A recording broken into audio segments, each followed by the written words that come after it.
सविस्तर बातम्यांना सुरुवात करूयात। आज पुण्यामध्ये काँग्रेस नेते राहुल गांधी येत आहेत आणि काल या दौऱ्याआधी मोठा राडा पुण्यामध्ये पाहायला मिळाला। या सगळ्या घडामोडींच्या पार्श्वभूमीवर मुख्यमंत्री देवेंद्र फडणवीस यांनी भाष्य केलंय। काँग्रेसच्या कार्यक्रमाला येण्यासाठी पैसे दिले असा दावा फडणवीस यांनी केलाय।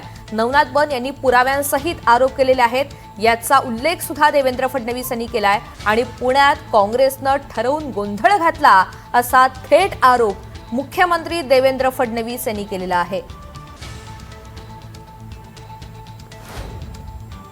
रंगवण्याकरता या कार्यक्रमाची पार्श्वभूमी तयार करण्याकरता केलेला कार्यक्रम आहे।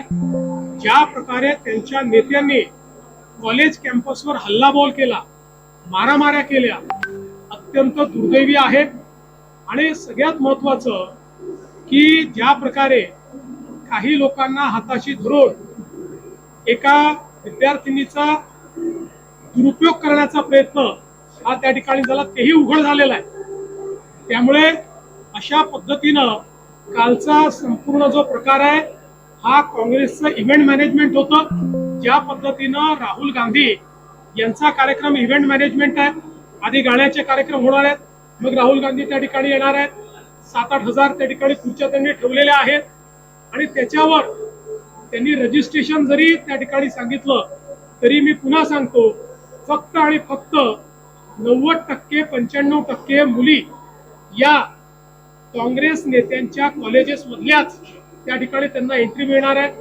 आता आमच्या नवनाथ बन्नी देखील काही पर्दाफाश केलेला आहे, कशा प्रकारे इव्हेंट मॅनेजमेंटच्या माध्यमातून पैसे देऊन काही त्या ठिकाणी